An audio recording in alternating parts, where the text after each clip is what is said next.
Today I'm talking about evolution, but not this kind of evolution, and definitely not this kind, but the kind where an older hero's design has inspired a newer hero's design. I'm Villain Theory, back from the dead, back making videos, and let's get into it. If you want to know why I've not been making videos lately, I'll talk about it a bit at the end, but long story short, Age of Apocalypse was delayed in the UK, so I'm playing catch up. So up first we have Captain Marvel to Bishop, and I think at a glance the similarities are very obvious. Same forwarding, attack, defense, hand size, hit points, it's all the same. And I believe they have the same recovery on the other side of their identity cards. But what's really interesting is that Bishop's hero ability is energy absorption, and Captain Marvel's resource card has the same name, and they are basically actually the same thing. Let's talk about that. Both of their superpowers, in the comics and whatnot, are to absorb energy and then, send it back out, that kind of thing. And the resource card that Captain Marvel has is telling you, you've absorbed energy, here it is, use this energy. What Bishop's energy absorption does as an ability, it kind of shows rather than tells, it kind of demonstrates, it makes you actively absorb the energy. What it reads is, after Bishop takes any amount of damage from an attack, discard an equal number of cards from the top of your deck, add each resource card discarded this way to your hand. So Bishop takes kind of a hit and he absorbs it and it gives you resources. So it's really kind of actively doing it, whereas the resource card Captain Marvel has just says, it's kind of happened somewhere, here you go, this is what you've got. So I think here the Bishop version of it is actually a big improvement and I really like it. I love that kind of thing. It's very, it feels good. It makes you feel immersed in the character as you really take the hit and get the resources, the energy from it. Now, we could compare energy absorption to Bishop's resource card, stored energy, and you could be arguing there are a lot of resource cards in the game, especially, hero-specific ones that, give 2 resources. Why is this kind of similar? And to some degree, it's not. They are just resource cards, and they're both just heroes that absorb energy that have, resource cards with the word energy in. But a lot of modern resource cards actually have some kind of special effect, whether it's Gambit's giving him a charge counter, Ironheart's, drawing a card and giving a progress counter. This, I believe, is the first kind of, pretty plain resource we've seen on a kind of modern hero. So I think that is pretty interesting. But after that, we have to look at their upgrades and events. Specifically, I want to talk about Energy Channel and Supercharged. They are both zero-cost upgrades. They are both superpowers. They both get put onto the board. And they both have an action where you basically have to spend or discard resources to charge them up.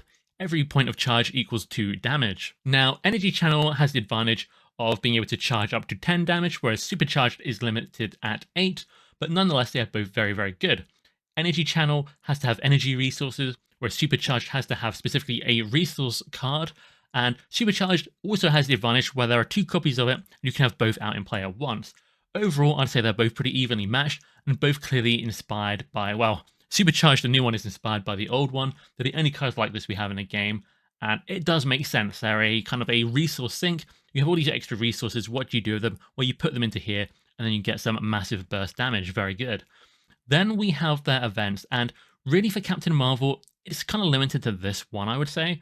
But you have an action where you do a thing, and if you paid using the right type of card or resource, you get to draw a card. Command Authority is very similar. It's remove 3 threat from a scheme. Again, kind of a very flat value, pay, get this. But if you paid with the right thing, you get to draw a card. Very similar. So I do think Bishop is directly an evolution of Captain Marvel, and I do actually think he's an improvement. Captain Marvel is quite a popular hero, but not for me personally. I much prefer Bishop. I think he has a bit more of his own identity. He really has his own game plan, whereas Captain Marvel is just sort of, here are a bunch of cards and resources. Bishop has to play around what he does. He wants to play around his energy absorption ability. So yeah, pretty interesting how we have a core set character turned into a hero in the latest expansion box. I think that's quite poetic to start there. However, I do not think they are copies, and I want to make this clear throughout this video. And I will say it if I think otherwise, but I don't think any of these characters are copies of one another, but sort of direct inspirations, direct evolutions where they've taken lessons from the past and they've either improved upon them or added a new twist to it, or in most cases, I would say both. So I think that's very, very cool. So big fan of Bishop. Can't wait to talk more about him in a future video. Probably the best taunt hero we have in the game, I'll say. Sorry, Drax, Spidey, and all that. Very fun, lots of different builds. Very, very excited. The next up, we have Ant-Man into Spectrum, and I think this will surprise some people, but maybe not surprise others. It might depend on how long you've been playing, and while the stats are a little bit different, hit points are a little bit different, that kind of thing here. It's not quite as one-to-one at a glance on the identity cards. as Captain Marvel and Bishop, what we can look at on Ant-Man is that here's a response. When you change to this tiny form, you get to remove one threat from a scheme. Well, let's have a look at what Spectrum has. She basically has these 3 face-down energy cards, which represent a sort of her energy forms that she starts with in play. And when she flips down to the threat removal oriented one, which is called Photon, she gets to, you see it there, hero response, after you change this form, remove 1 threat from a scheme. So the hero response here is basically exactly the same as tiny form Ant-Man's. And Spectrum gets +2 forwarding here. Ant-Man doesn't get any kind of stat change here, except his actual base stats printed on the card. And this is the form of his with the highest forwarding. So you could in that way say they are very similar.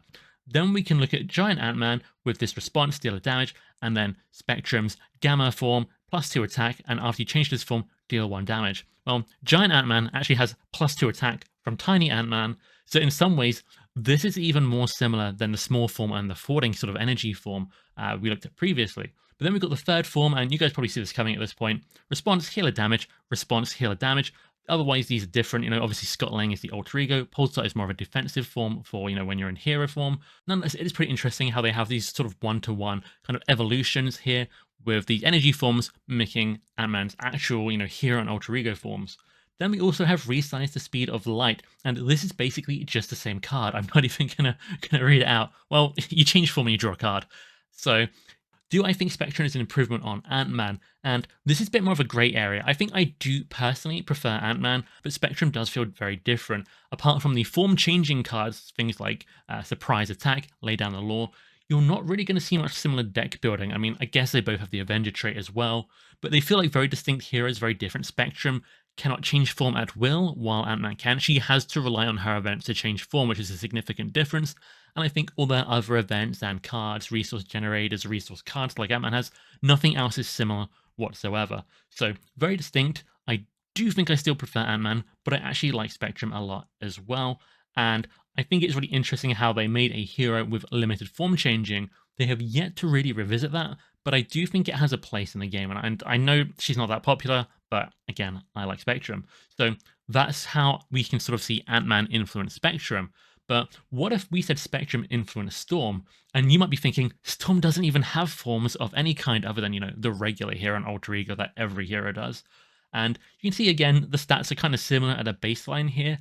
And what gets really interesting is how Storm's weather deck that she kind of has a deck of cards, which she can put one in at a time that affect the whole board.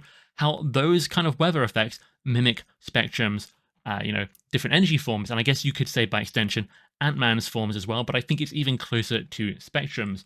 So we can look at those now. So Gamma and Thunderstorm are kind of a one-to-one copies with these little tweaks. Instead of Spectrum getting +2 attack, with Thunderstorm, every character on the board gets +1 attack. So this is going to affect Storm as well, and Storm and Thunderstorm will have 3 attack, and Spectrum and Gamma will have 3 attack. But even more than that, the response on Gamma deals a damage, the special effect on Thunderstorm, which always triggers when a new weather effect comes out, so it's basically a response, deals 2 damage to an enemy. So we have less attack boost on our hero with Thunderstorm, but we have attack boost across the whole board, and we have extra damage on the kind of the response, as it were.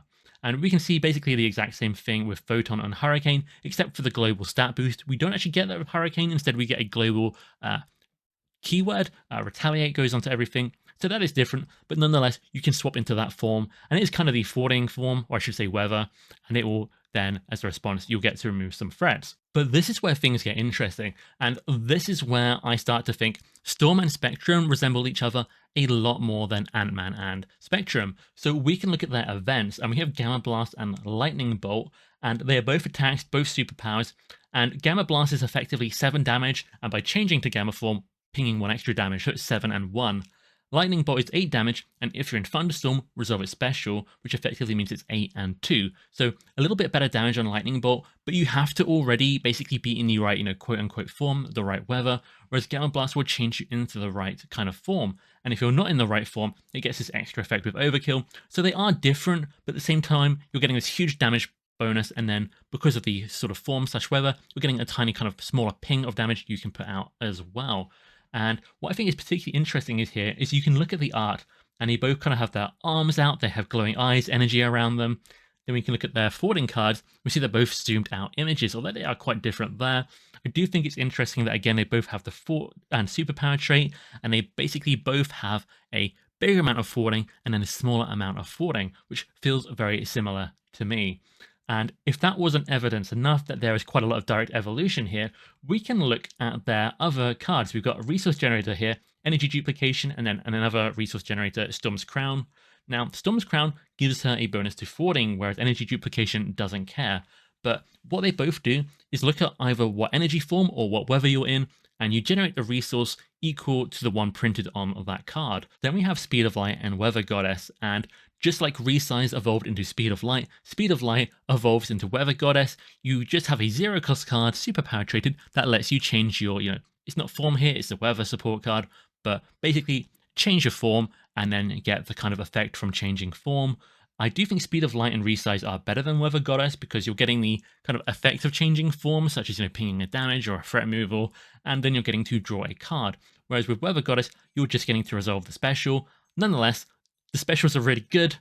They get a little bit more damage, you just lack the extra card on top, but still, you basically play Weather Goddess, I'd say 8 or 9 times out of 10, whereas Speed of Light is, 10 out of 10 times, but very, very similar. Again, kind of a similar pose, arms outstretched, kind of in a way.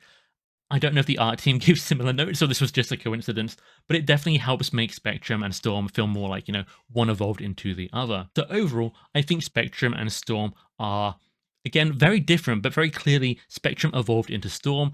And maybe this is just me reading too much into the art again, but you can look at the background of Spectrum's card, not the art, but the actual card backing. You look at the bottom left corners is probably the easiest place. You've got black, gold, white. With Storm, you've got white, gold, black.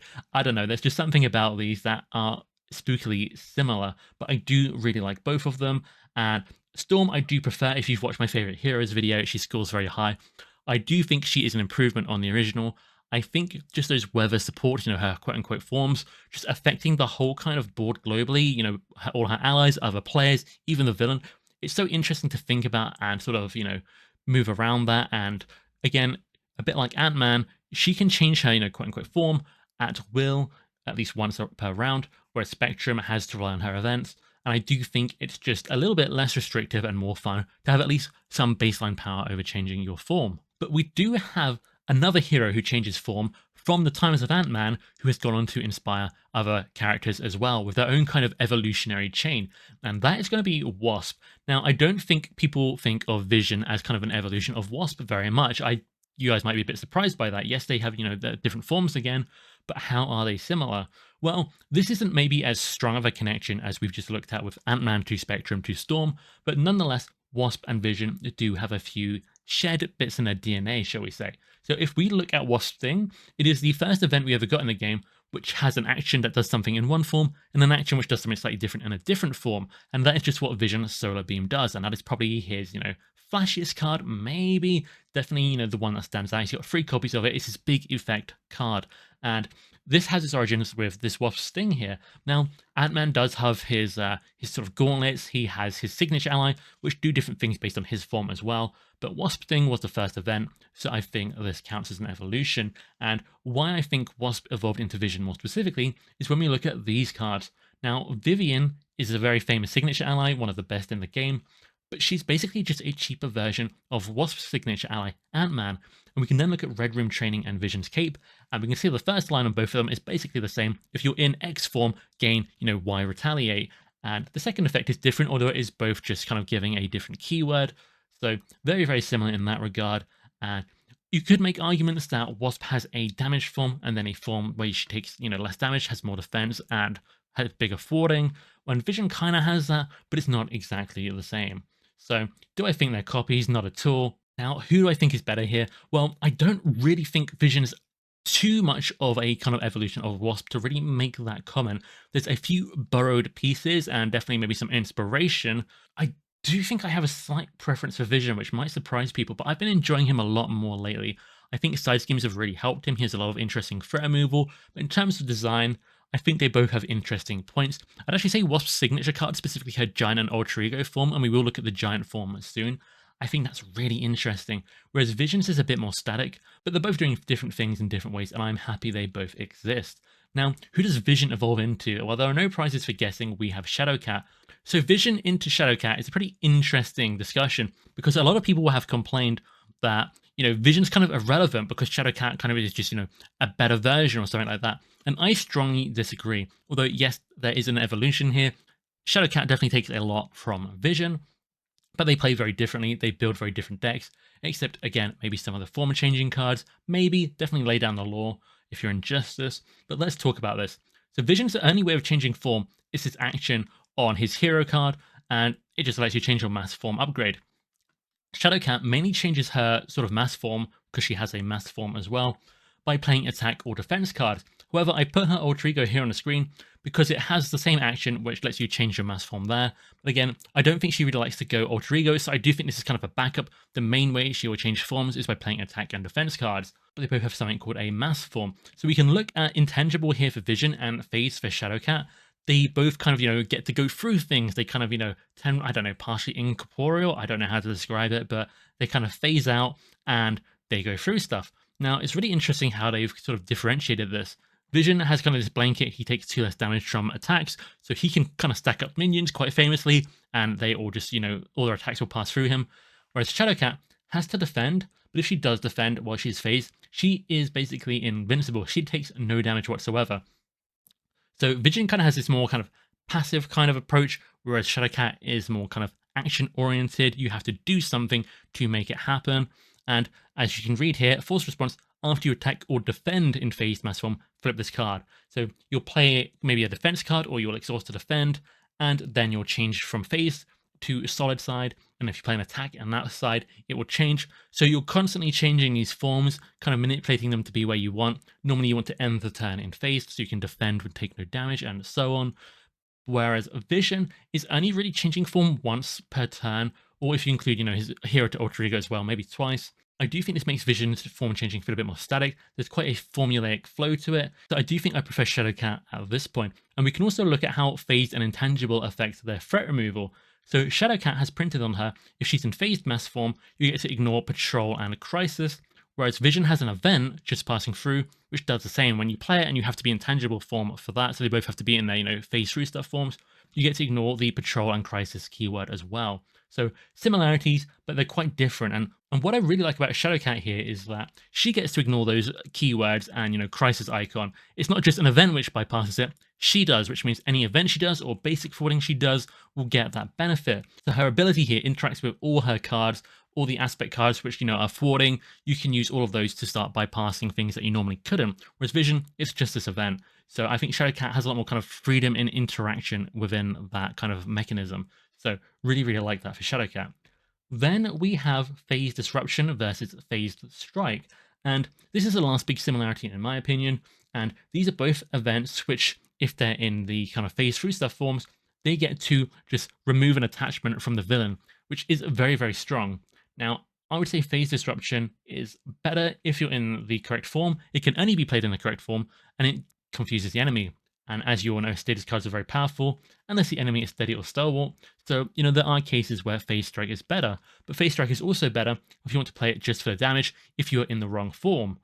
But if you are in the correct form, I do think 6 damage to a confused, honestly, it's pretty kind of equivalent, but Phase Strike is more expensive, so I'd say that's where that comes in. But nonetheless, they are both something you're playing with phased to remove an attachment, which is very, very fun. It kind of feels like cheating. These existed before Sunfire, although Sunfire was not far behind Phase Strike, but nonetheless, these were the only ways to kind of cheat an attachment off the villain originally, so very, very fun. Now, I do feel like Shadowcat maybe infringed on something that was unique to Vision, and then, Sunfire, the ally, kind of did that even more nowadays.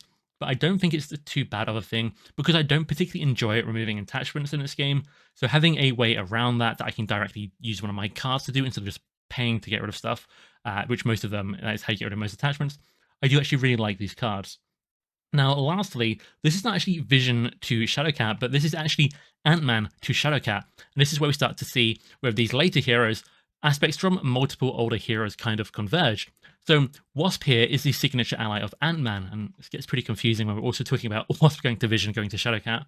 But the Wasp signature ally here has the response that if you're in one form, deal 2 damage, and if you're in the other form, remove 2 threat.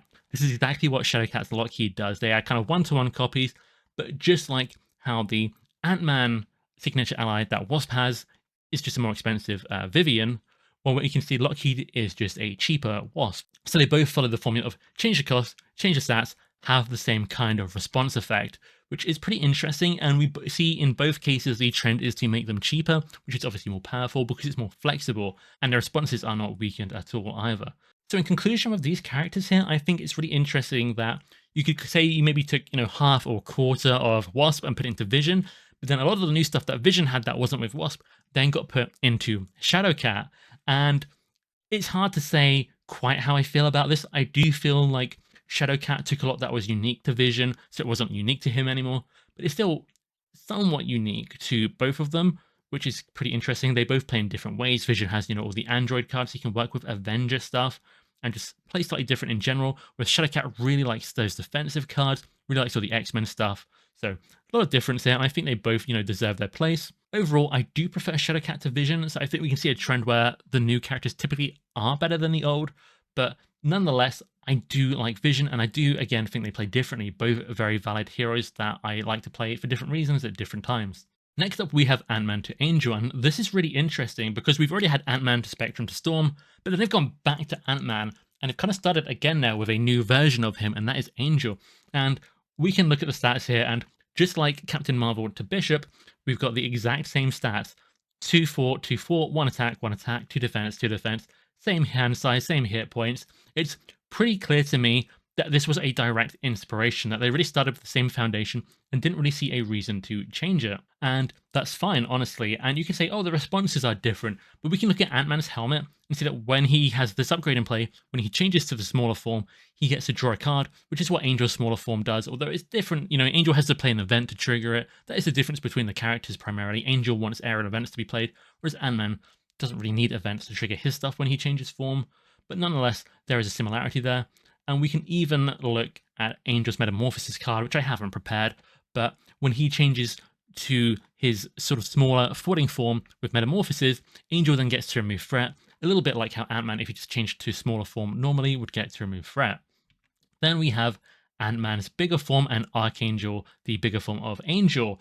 And we can see here, both of the compared to the other forms at least, both of their forwarding goes down, both of their attack goes up, both of their defense goes up, and their responses now deal damage. And what's interesting here is that they are both punished for being in these forms as well. If Ant-Man ends his turn in this form, he has 1 less hand size, whereas if Archangel finishes his turn in his bigger form, he gets to suffer the acceleration token as 1 extra threat on the main scheme.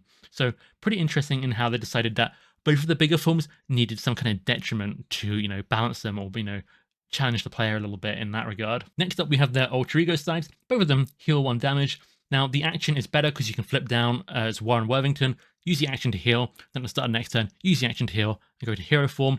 So that'll be 1 extra healing compared to, Ant-Man and Scott, but still pretty similar. And I'm pretty sure if you swap their outfits and poses, they basically look like the same character as well here. But nonetheless, the healing is very, very similar. And we can then look at the stun and confuses they have. Now, Ant-Man's is an upgrade, Angel's is an event card, but nonetheless, the big attacky form gets stuns, and the small thwarting form gets confuses. Now, a lot of confuse effects are tied to thwarting effects, so this just makes sense, but it is interesting to see how they kind of measure up, sort of one leading to the other. But we can then also look at Solar Beam from Vision, which you could argue, also comes from Wasp.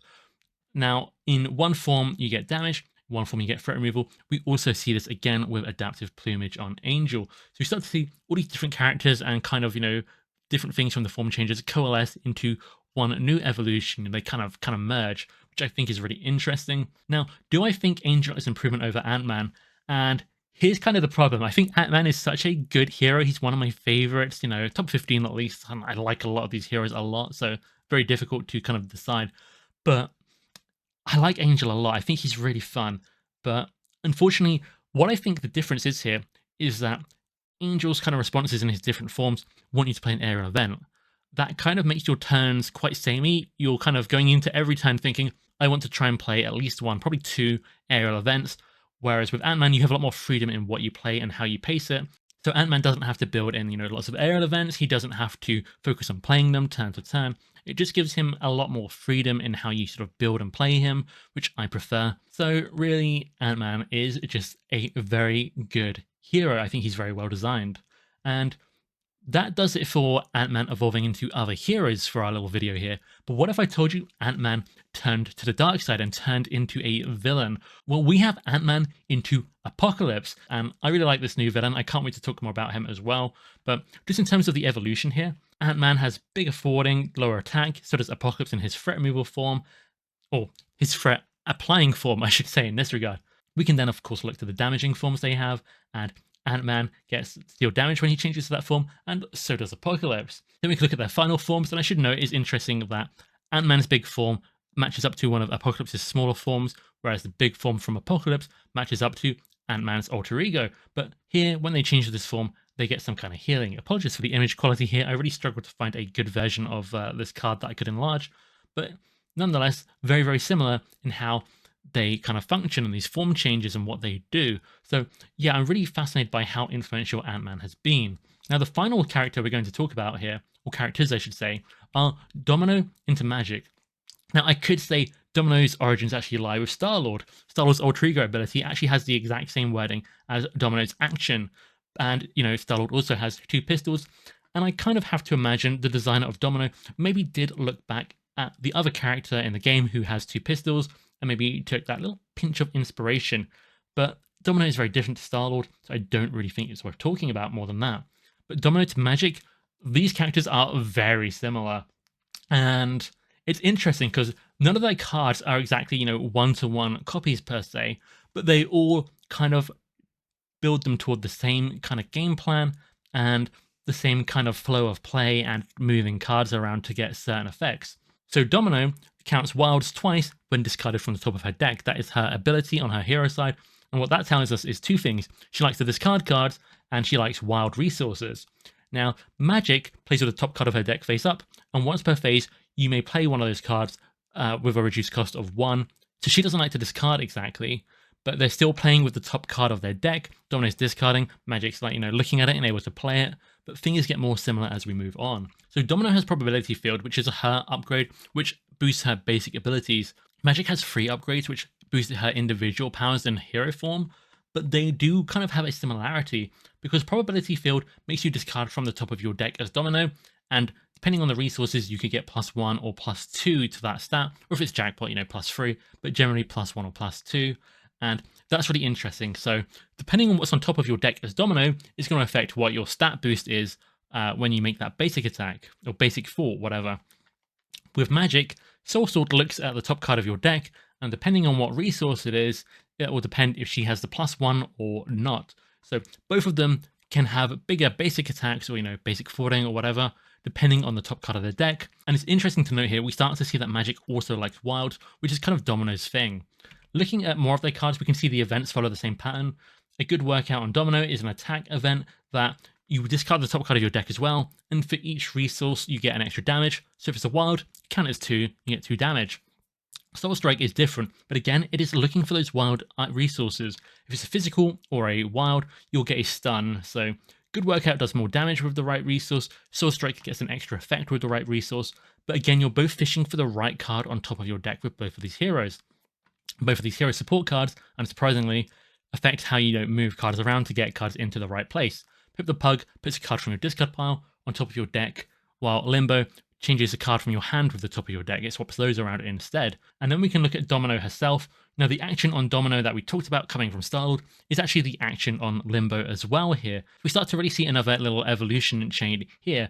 Although the response component of Limbo is quite new, it is just kind of a tweaked version of the same. So a lot going on that's similar there, and we can look at how they play with the discard pile in particular as well, or discarding, I should say, overall. So Domino has the Painted Lady and Pip the Pug. Now Magic has Stepping Disc and her Alter Ego ability. Stepping Disc has a component which says choose a magic card in your discard pile and put it on top of your deck, and her Alter Ego ability says choose a spell from your discard pile and put it on top of your deck.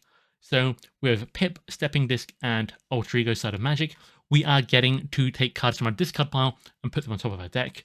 And Painted Lady can So, sort of manipulate these cards that would have been discarded, and they can end up in your hand and end up playable, like what would happen with Stepping Disc and Alter Ego Magic ability. So, again, these are all different cards with different effects that you'd use differently, but there is a kind of a through line. There is a similarity there that you'll notice if you play them back to back. And that kind of concludes most of the similarities there. There's just a lot of things in common, and they both like the same kind of deck building cards overall, I would say. Digging deep on Magic. If you're bringing ways to discard, extremely good. And obviously, that is basically an auto-include in every Domino deck ever. Now, what's really interesting here is that most of the characters we've looked at have had a massive gap in time. So Captain Marvel was the core set, Bishop was the latest expansion, but Domino is the previous expansion that we just had, and now Magic is in the new expansion, which is quite surprising to me. They've released two heroes that are so similar back to back, and I have to imagine that if Magic was released instead of Domino, and Domino just wasn't released, Magic would have been, received her with a lot more excitement than she has, although I do think people like her a lot, but it's just interesting how close they are together. And I don't really know if we needed another Domino so soon.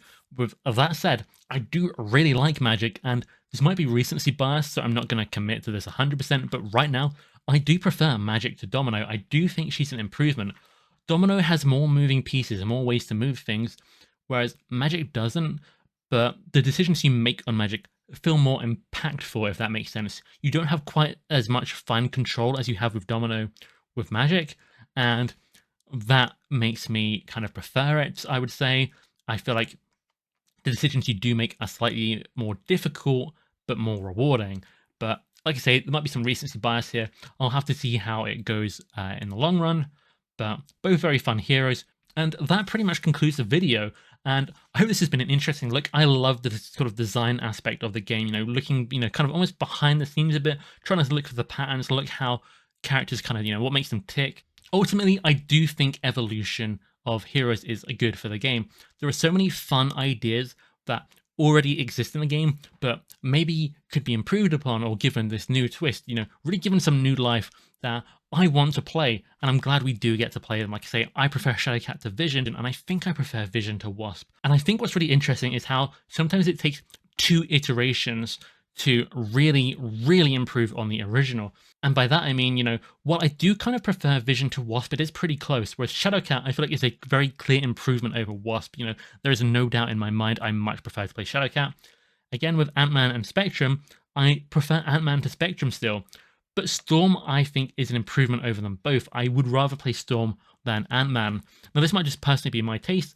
I do think all these characters are very fun. I know each one will be someone's different favorite, but as an overall theme, I do think things get better as they get iterated on more and more, and I'm glad we all get to experience that and play that. So let me know what you guys think in the comments, and would you like me to do another one of these videos? Because there are a lot more heroes who are clearly evolved from previous heroes that I could talk about in interesting ways, and even, here we had a hero kind of turned to a villain. There's even a villain who's kind of, evolved into a hero that would be fun to talk about. So if you want that, let me know. Like, comment, subscribe. Anything that makes YouTube happy, it really helps me because I can be transparent a little bit, behind the scenes here.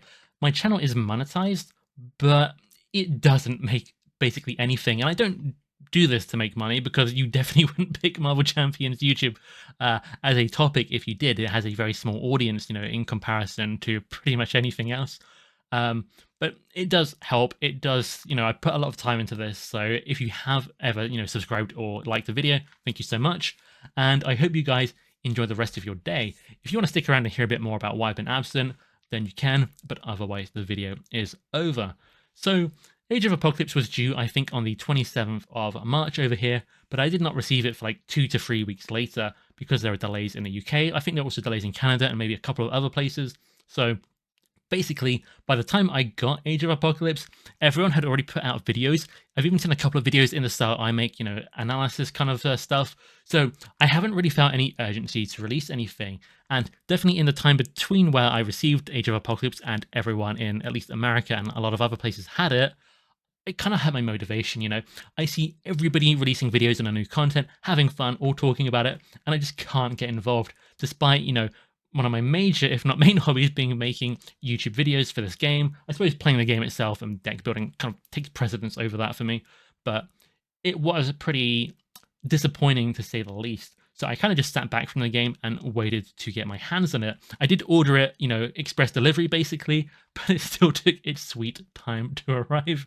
But, postal systems, it is what it is. And now that I have it, like I say, everyone's already put out a lot of videos. I don't feel any kind of urgency to make something. So I've been playing it a lot more relaxed than I normally would when a new Marvel Champions product is released, taking my time, just playing it as I want to.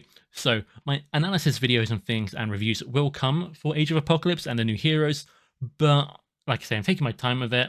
Next week I'm pretty busy, so it'll probably be at the start of the next month where you start to see more videos properly come out from me. The podcast will resume, and hopefully we'll have a lot of fun things going on. So if you stuck around listening to this, thank you so much. If there's anything you guys want to hear about the new expansion in a sort of proper kind of review and analysis, let me know in the comments here as well, and I will try and make sure I cover that. Have a great day, guys. Bye.